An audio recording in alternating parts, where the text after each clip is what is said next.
As a GTD coach, I spend a lot of time clarifying and organizing clients. One of the things that we teach is that people have to spend time clarifying and organizing emails, paper, meeting notes, things that are on their mind that they captured.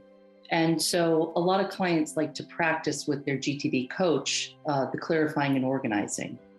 And one of the things that can happen when I'm clarifying and organizing is clients can easily become overwhelmed.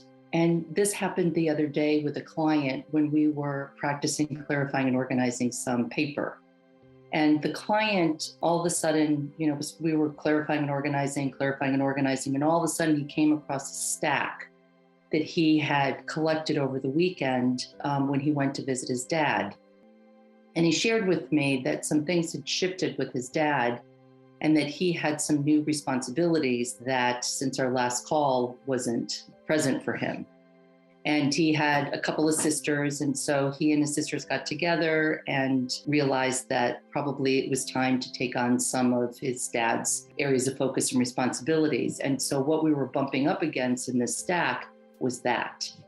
And there was emotional piece to it as well. And sometimes that happens. But what I love about GTD is how you can kind of cognitively walk yourself through something like that.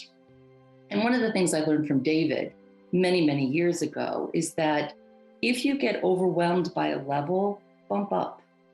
So what we were doing is kind of the ground level, which is your calendar and all of your actions and things like that. And then there's the project level, and there's the areas of focus and responsibilities level, and then goals, vision, and purpose level.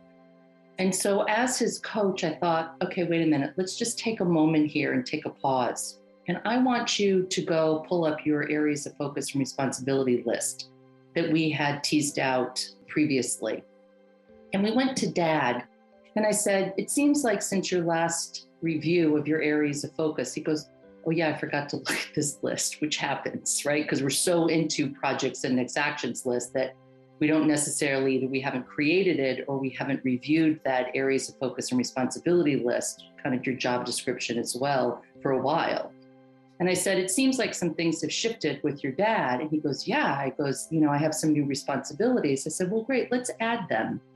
So he added some financial pieces, he added some business pieces, he added some pieces where he felt like he needed to visit more frequently. He had some meal planning pieces that he was working out with his sisters that he added. So he added all of these kind of accountabilities to Dad, which didn't exist really even a couple of days previous. And I asked him once we did that, I said, well, so now how are you feeling? He goes, wow, I feel less overwhelmed. Thought, okay. So without even touching the paper yet, I said, so what projects are top of mind for you?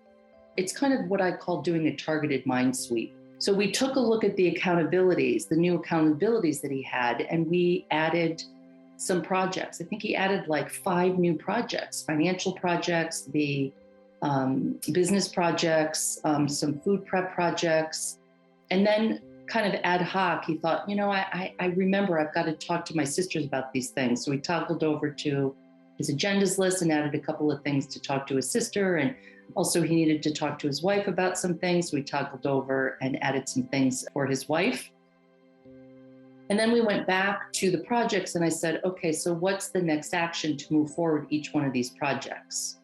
So now we added some things to his roles and responsibilities. We dropped down into his projects and actions. And he actually carved out some time in his calendar and blocked out some time that he hadn't spent any time doing.